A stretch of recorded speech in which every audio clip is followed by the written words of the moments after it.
बिस्मिल्लाहिर्रहमानिर्रहीम। नाज़रीन अस्सलाम वालेकुम, मैं हूँ इमरान वसीम। नाज़रीन, इस प्रोग्राम में जो दो ख़बरें आपके साथ शेयर करने का हमने वादा किया था, उसका पहला पार्ट जो है आप नाज़रीन सुन चुके हैं, जिसमें आप नाज़रीन को ये बताया जा चुका है कि वो शख्सियत जिन्हें साबिक़ वज़ीर-ए-आज़म इमरान खान साहब ने जस्टिस काज़ी फ़ाइज़ के ख़िलाफ़ और मीर शकील उर रहमान के ख़िलाफ़ इस्तेमाल करने के लिए, प्रोपेगेंडा बनाने के लिए, उनके ख़िलाफ़ कैंपेन चलाने के लिए 15 करोड़ रुपए की इमरान खान साहब ने, जब वो वज़ीर-ए-आज़म पाकिस्तान थे, उन्होंने 15 करोड़ की पेशकश की। और ये 15 करोड़ की जो पेशकश है, तहरीक-ए-इंसाफ के रहनुमा बैरिस्टर अली ज़फ़र की मौजूदगी में की गई। तो बैरिस्टर जो अपने अली ज़फ़र साहब हैं, आप उनसे भी इस बात की तस्दीक कर सकते हैं। लेकिन अगर वो तस्दीक नहीं करते किसी मीडिया आउटलेट के ऊपर आके, तो दूसरी शख्सियत का हम आपको नाम बता देते हैं। और फिर ये भी आप नाज़रीन को बताना है कि अब जैसे मज़ारी नकवी के हक़ में पाकिस्तान तहरीक-ए-इंसाफ कैसे खुल के सामने आई है। इससे पहले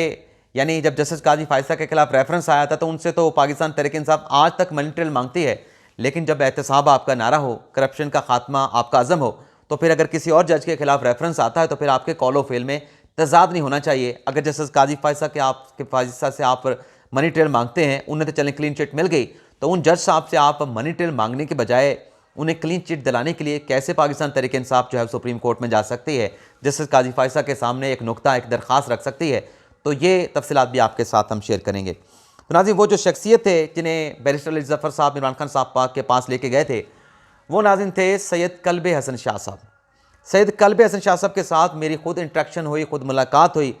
उन्होंने बताया कि जब मैं सुप्रीम कोर्ट बार का सदर बना, सुप्रीम कोर्ट बार एसोसिएशन का 2019-2020 में, अक्टूबर में इलेक्शन होता है, नवंबर में जो सदर मुंतखब होता है सुप्रीम कोर्ट बार का, ये मैं आपको रूटीन बता रहा हूँ कि हर साल अक्टूबर में इलेक्शन होता है सुप्रीम कोर्ट बार के सदर का, सेक्रेटरी का, बाकी ओहदेदारान का। और नवंबर के मिड तक जो है नई जो बॉडी मुंतखब होती है, जो जीतती है, जो जिसे कामयाबी मिलती है सुप्रीम कोर्ट बार के इंतखाबात में,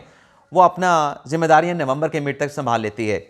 तो कल्ब शाह साहब ये बताते हैं कि बैरिस्टर अली ज़फ़र साहब उन्हें इमरान खान साहब के पास लेके गए। जब हम सदर बने, हमारी जो है वो ग्रुप जीता, आसमा जहांगीर ग्रुप से जो है वो कल्ब हसन शाह साहब का ताल्लुक़ है। उन्होंने कहा कि मुझे लेके गए, अली ज़फ़र साहब पाकिस्तान तहरीक-ए-इंसाफ में शामिल थे और इमरान खान साहब से मुलाकात करे। मुझे ये कहा गया कि आप चूँकि सदर हैं,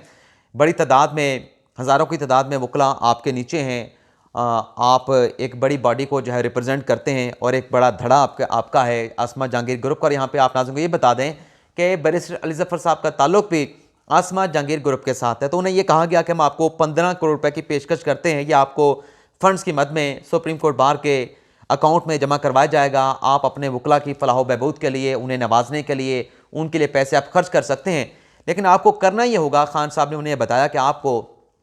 जस्टिस काज़ी फ़ाइज़ के खिलाफ और मीर शकील उर रहमान के खिलाफ बयानिया बनाना होगा। आपको उनके खिलाफ एक कैंपेन चलानी होगी, आपको उनके खिलाफ पूरा प्रोपेगेंडा करना होगा। उनके खिलाफ रेफरेंस आया है, उनके खिलाफ इल्ज़ामात हैं, तो जस्टिस काज़ी फ़ाइज़ को सुप्रीम कोर्ट का जज नहीं होना चाहिए। और जो रेफरेंस हमने भेजा है, आप उस रेफरेंस को सपोर्ट करेंगे और जस्टिस काज़ी फ़ाइज़ ने सुप्रीम कोर्ट में दरख्वास्त दायर की है, उसकी आप मुखालफत करेंगे। तो कल्ब हसन शाह साहब ने साफ तौर पे इमरान खान साहब से कह दिया कि मैं सुप्रीम कोर्ट बार का सदर हूँ। ये एक झूठा रेफरेंस आपने बनाया जिसमें कोई सबूत नहीं, कोई शवाहिद नहीं, और उसमें अब ये किस किस्म के इल्ज़ामात लगा रहे हैं। मैं इस रेफरेंस पे आपको किसी किस्म की सपोर्ट, आपको हमायत नहीं कर सकता, आपके साथ नहीं चल सकता। आप अपना 15 करोड़ अपने पास रखें। और मीडिया आउटलेट के जो मीर शकील रहमान है, उनके खिलाफ जो है आप जो है वो एक वकला की बॉडी को इस्तेमाल करना चाहते हैं। आपके पास सबूत है, एहतसाब अदालत में पेश कर दें। आप वकला को ये 15 करोड़ के एवज़ यानी उसके अकाउंट में फ़ंड दे के, फ़ंड के एवज़ आप वकला को ख़रीद नहीं सकते। तो कल्ब शाह साहब ये इनकार कर दिया 15 करोड़ के फ़ंड लेने के लिए। और आजकल आप नाज़रीन के सामने है कि जो सुप्रीम कोर्ट बार की मौजूदा बॉडी है, जिसका 7 का एक धड़ा है, आबिद ज़ुबैरी साहब सदर हैं, नीचे सेक्रेटरी हैं, एडिशनल सेक्रेटरी हैं, वो आजकल पाकिस्तान तहरीक-ए-इंसाफ को डायरेक्टली क्यों सपोर्ट करते हैं। और Lahore high court bar association वो पाकिस्तान तहरीक-ए-इंसाफ को क्यों सपोर्ट करती है। और बयानात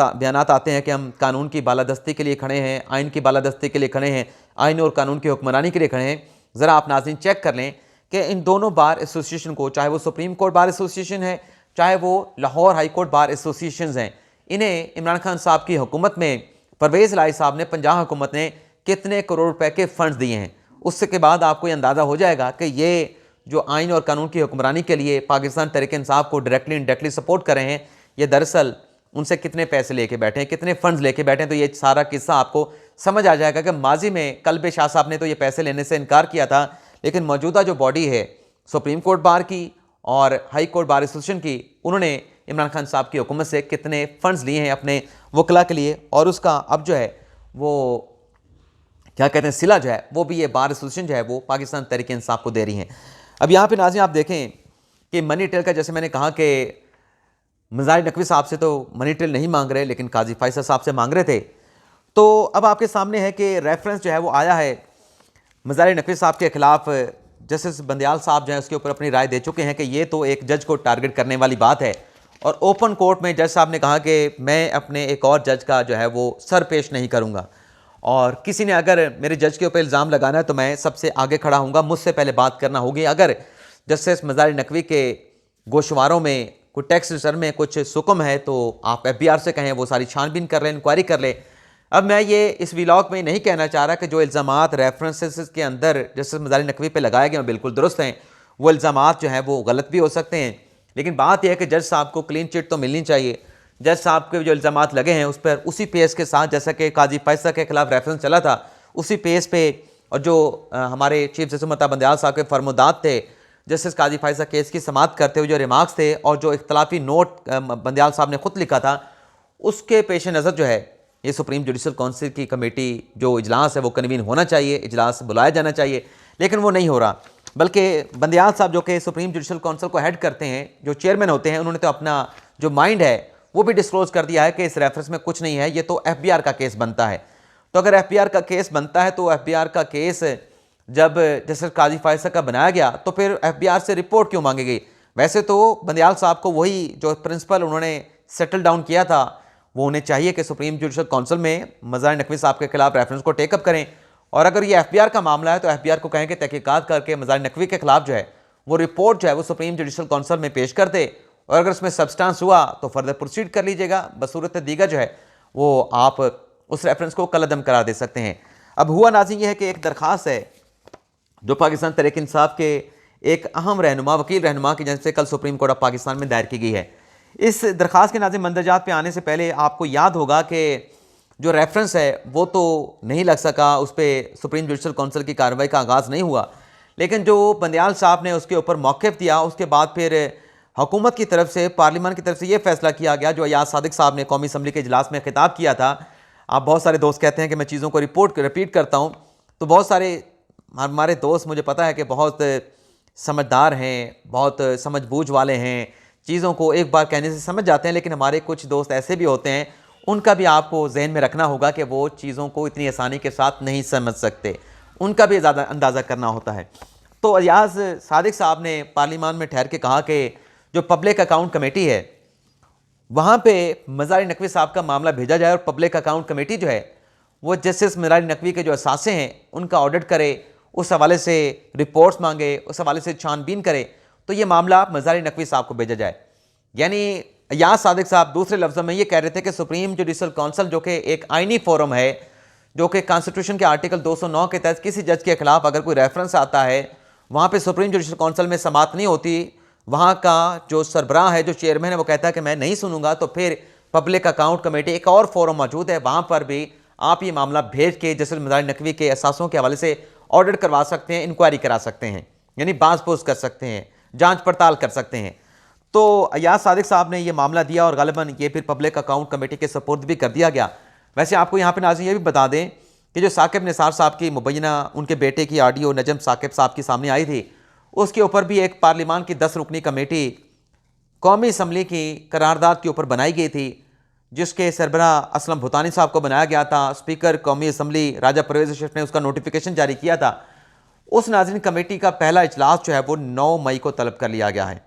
और 9 मई से यानी आप कह सकते हैं कि उस ऑडियो लीक के ऊपर बाकायदा तौर पर तहकीकात का, इंक्वायरी का जो है आगाज़ होने जा रहा है। तो पब्लिक अकाउंट कमेटी को ये मज़ाहिर नकवी साहब का मामला भी भेज दिया गया था, तो उससे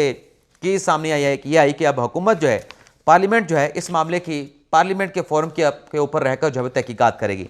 अब ये नियाजुल्लाह नियाज़ी साहब हैं, ये साबिक एडवोकेट जनरल रह चुके हैं, जिन्होंने कल supreme court practice and procedural कानून के खिलाफ आईनी दरख्वास्त दायर की है। इस्तदा तो नाज़रीन इनकी ये है कि जो कानून बनाया गया इनके आर्टिकल 184(3) को रेगुलेट करने के लिए, उस कानून को कलअदम करार दिया जाए। लेकिन इसमें नाज़रीन बारीक वारदात ये डाली गई है कि नियाज़ुल्लाह नियाज़ी साहब जो कि तहरीक इंसाफ की लीगल टीम का हिस्सा हैं और इमरान खान साहब के दौरे हुकूमत में साबिक एडवोकेट जनरल इस्लामाबाद रह चुके हैं, उन्होंने कुछ दो ऐसे पॉइंट लिखे हैं जिसमें मैंने कहा कि बड़ी बारीक वारदात डाली गई है। अब ये देखें कि पैराग्राफ नंबर 3 जो है इसमें नाज़रीन लिखा गया है नियाज़ुल्लाह नियाज़ी साहब की तरफ से, the statement of the political leadership in press and on the floor of the national assembly and Senate declaredly negate the Constitution by open threat to the honorable judges and particularly the bench consisting of Honorable Chief Justice of Pakistan Umar Ta Bandial साहब, Justice Munib Akhtar साहब और Justice Ijajul Hasan साहब are the honorable judges of the Supreme Court of Pakistan। अब इसमें वो कह रहे हैं कि जो पॉलिटिकल लीडरशिप ने प्रेस में स्टेटमेंट दी है कौमी असम्बली के फ्लोर के ऊपर, सेनेट के फ्लोर के ऊपर, वो डिक्लेयर्डली जो है, डिक्लेयर्डली यानी वो करार दे रहे हैं कि इसके ऊपर फैसला आ चुका है, डिक्लेयर कर दिया गया है, कह दिया गया है कि वो तकरीरें जो हैं वो आइन की नफ़ी करने के मुतरादिफ हैं और उन तकरीरों में सुप्रीम कोर्ट के 3 जजेस को, उमर ता बंदियाल साहब को, जैसे इजाजुल हसन साहब को और जैसे मुनीब अख्तर साहब को धमकियाँ दी गई हैं। अब ये बात उस कानून के साथ जो कि सुप्रीम कोर्ट में चैलेंज हुआ है, इस बात का उस कानून के साथ क्या ताल्लुक है? और अगर चलें चीफ जस्टिस का ताल्लुक है भी सही भी, एक 3 रुकनी कमेटी बना दी गई है, लेकिन जैसे उमर ता बंदियाल, जैसे इजाजुल हसन, जैसे मुनीब अख्तर का उस कमेटी के साथ या उस कानून के साथ क्या ताल्लुक है? लेकिन आगे चलें नाज़रीन, आगे चलें, जो बारीक वारदात मैंने आपको दिखानी है, यानी ये 2 नुक्ते मैंने इसमें से निकाले हैं। ये आप देखें कि ये जो इसके points of law of public appointments, मतलब ये क्यों दरख्वास्त टेकअप की जानी चाहिए, ये मफाद आमा का मामला कैसे है, इसमें नाज़रीन आप ये देखें कि कोई 12 पॉइंट जो है बनाए गए हैं। इसमें एक पॉइंट नाज़रीन आप ये देखें कि ये लिखा हुआ है, टाइप किया हुआ है, लेकिन हाथ से भी लिखा हुआ है। अब हाथ से लिखा हुआ क्या है नाज़रीन, मैं दोनों पढ़ देता हूँ। Whether in the light of and constitution of Pakistan could there be any concept of supremacy of parliament qua the written constitution of Pakistan 1973 in Pakistan. और आगे ये लिखा गया है, whether public account committee could look into the affair of the जजेस and the accounts of the supreme court of Pakistan. यानी public account committee को जो पार्लियामेंट ने मामला भेजा है मज़ारी नकवी साहब के हवाले से जो एलिगेशन लगे हैं उसकी इंक्वायरी के लिए, उसमें कार्रवाई रोकी जाए, पब्लिक अकाउंट कमेटी को मज़ारी नकवी के खिलाफ जो है वो इंक्वायरी से रोका जाए। ये नुक्ता जो है, ला पॉइंट जो है, इसमें लिख दिया गया है कि अगर सुप्रीम कोर्ट फैसला दे उस कानून के हवाले से तो उसमें ये बात भी डिस्कस कर दी जाए कि पब्लिक अकाउंट कमेटी किसी जज या सुप्रीम कोर्ट के जो अकाउंट्स हैं उनका जायज़ा भी नहीं ले सकती, उसका जायज़ा नहीं ले सकती। तो ये इनका हाल है, इनके कौलो फिलो में तजाद है पाकिस्तान तहरीक इंसाफ में। एक तरफ जस्टिस काजी फैसल से मनी ट्रेल मांग के हलकान हो गए, लेकिन सुप्रीम कोर्ट का फैसला जस्टिस काजी फैसल के हक़ में आ गया, उसके बावजूद भी आज भी मनी ट्रेल का तकाजा करते हैं। लेकिन दूसरी जानिब इनके कौलो फिल में तजाद का ये आलम है कि किसी और जज पे इल्ज़ाम लगे तो फिर कहते हैं कि नहीं, उसको क्लीन चिट दे दें, पब्लिक अकाउंट कमेटी उस मामले की छानबीन ना करे। जैसे कि मैंने पहले कहा कि मेरा कोई ऐसी ज़रा बराबर मेरा तासुर भी नहीं, मेरी सोच में नहीं कि मज़ारी नकवी के खिलाफ जो इल्ज़ामात लगाए गए बिल्कुल दुरुस्त हैं। लेकिन जिस तरीके से हमने सुना जस्टिस काजी फैसल के रेफरेंस में जो पैरामीटर जो है इख्तलाफी जज साहबान ने सेटल किए थे अपने फैसले के अंदर, कम अज़ कम फिर यहाँ पे फॉलो तो होने चाहिए ना, यहाँ पे तो फॉलो होने चाहिए, तो हम सुनते रहे। लेकिन बहरहाल ये 2 खबरें जिनका मैंने आपके साथ प्रॉमिस किया था वो आपके साथ हमने शेयर कर ली। अब कुछ और खबरें भी हैं, वो फिर अगले व्लॉग में आपके साथ शेयर करेंगे। अब तक इतना ही। आप नाज़रीन से इजाज़त चाहते हैं। अल्लाह ताला हम सबका हमें नासिर अपनी दुआ में याद रखिएगा। अल्लाह हाफिज़।